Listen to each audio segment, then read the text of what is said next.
I'm back again with another box, but this time with a difference. This time I'm showing you what I've finished with the box. So this one is from the Lingerie Society and it was the September box. So as you can see by the card and the box, it's being moved around quite a lot. So you can actually see in my videos, I'm going to put the link down below, you can actually see the cutting out of this video that I did when I actually cut it out, and then I've actually had it finished up for a little bit and I just keep forgetting to share it. So we're here today and we're going to share it. So I'm going to take you through what I actually made in the box. So to start with, I cut out one of my very favorite Harriet bras from Cloth Habit. So in the kit there was this very lovely woven silk which I have cut on the bias. So for the Harriet bra I have fitted it twice. The first one is to use with stretch laces, and the second time I've actually refitted it to work with a woven on it. So in both versions I actually don't line my upper cup. It's a personal preference. It's a way I prefer. If you noticed it's sheer, that would be why. So all of these pieces all came out from the actual kit. I think I have added this white front elastic, but all of the other componentry all came from the kit. So it's got the nice sunny yellow back, which is really lovely.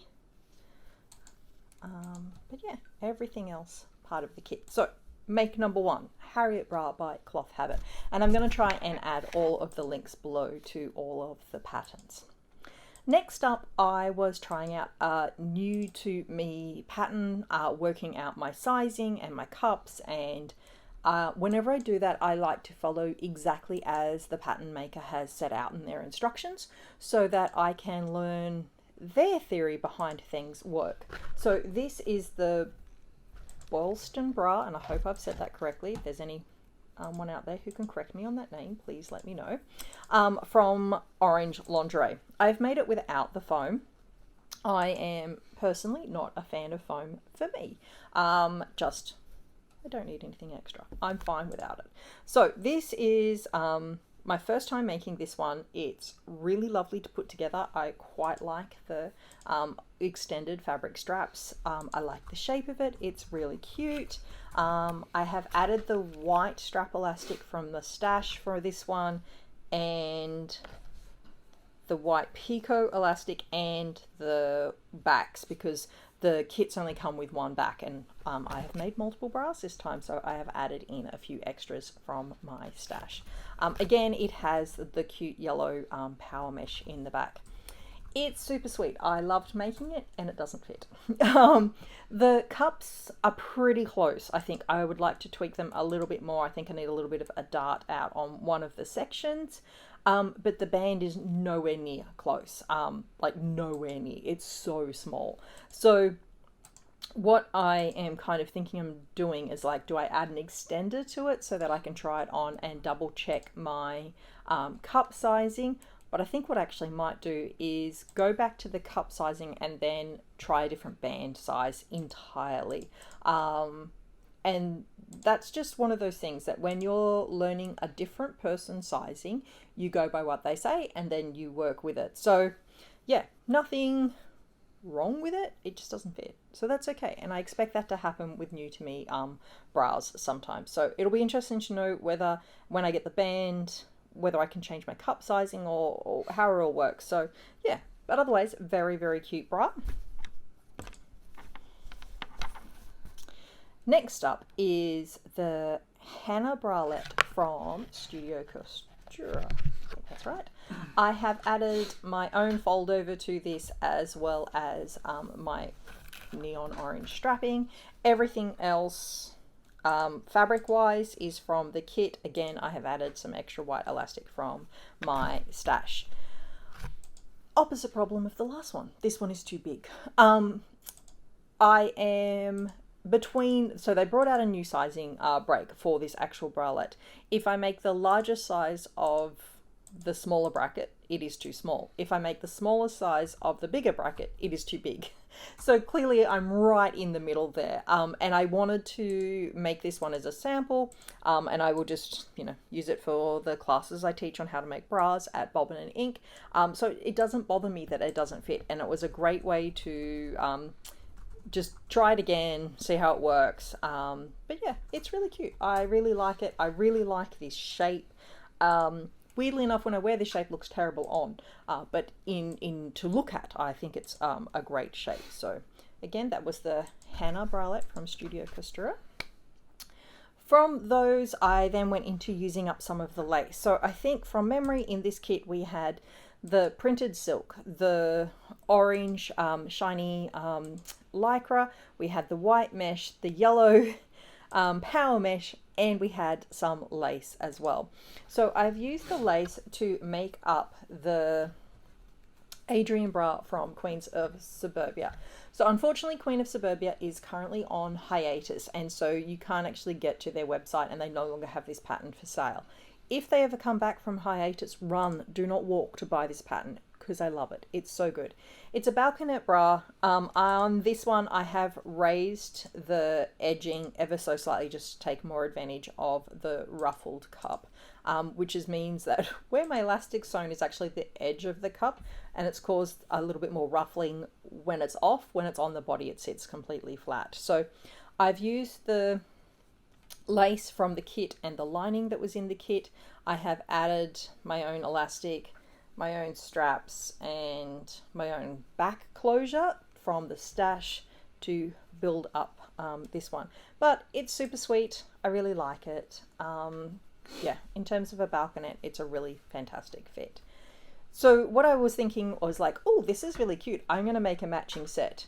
Don't cut things out at the last moment, or even worse, sew them at the last moment, because I made up these knickers and I was like, these are so cute, I love them, and then realized I made a massive mistake on this side, but because I sewed them late at night, I hadn't realized. So what I'd actually done is this part sits flat when it's on the body, but clearly I've got this like whole hanging up piece here, so at some point I'm going to unpick this section and refix it up. But really, this is just my PSA to say don't sew while you're tired. This is one of my own patterns, which is not released. So I basically use it for myself at the moment, but I might release it. It's a basic knicker that I can cut and splice with different things. I've used all of the crystal lycra and some of the fold over, which was included in the kit, as well as the lace frontage there as well. It's Pico from my stash, not from the box for that one. So that was all of the pieces I've got from the kit. I actually also cut in the silk and some of the white mesh. Another pair of knickers, which were going to be my Charlotte knickers, I think they are. I just had to think about that. But every time I've gone to put them together, my overlocker's not really liking its roll hem at the moment, so it just hasn't fixed it. I think it has something to do with the delicateness of this silk. My machine just kind of wants to overly roll it and eat it a little bit. So eventually this will become a pair of knickers. When it does, I'm going to use this yellow elastic on that. But even then, I think this is way more elastic than I need. So I think I'm going to have leftovers of that one once I finish those knickers. And then we're looking at what we have left in the box. So I have an icon thing left, and some of this very lovely vintage lace, some stretch lace, bits and pieces of the crystal. I really went to town on this and used quite a lot. I'm not sure if there's anything useful left, but I'm going to go through and sort it out and see what can be used and what can't be used. I have a little tiny section of fold over, tiny minuscule pieces of lace left, a really good useful amount of the white mesh left, so that one's definitely going to go straight into the stash. It's going to be fantastic to use for like upper cups or knickers, or just, anytime I want a lightweight mesh. I also suspect it might be dyeable, so it might turn up in another colorway, in a different way. I have this much power mesh left. Because I cut so many bras, because I was trying out so many different styles, I don't have much left, but I will add it to the stash because, you know, bits of power mesh always useful. Silk, I've got nearly nothing. Because everything was bias cut, I was really making it work for it. You can see all of that in the cutting out video. And I have a tiny amount of casing left, and literally everything else is just scrap. So the scraps I'm going to put into my recycling box. I will figure out what to do with them later. They will be used as stuffing of some kind. Useful things will be sorted out and added back to the stash. The laces 100% will be added back to the stash. But you can see I got quite a lot from the actual box, and I like to use it to try out different things. Even if occasionally you screw them up, it's a great way to play basically and see what happens. So that's everything I made from the September box. If you like seeing these videos of what I made, or doing reviews, or talking about lingerie sewing, please subscribe, tell your friends. The more subscriptions I get, the easier it is to know what to do and what people like. I really enjoy doing them, so I hope that comes across. If you've got any questions, write them on down below. I'm going to try and put links down below for all of the different patterns, and to the Lingerie Society in case you wanted to buy yourself a box. Okay, thanks so much. Bye.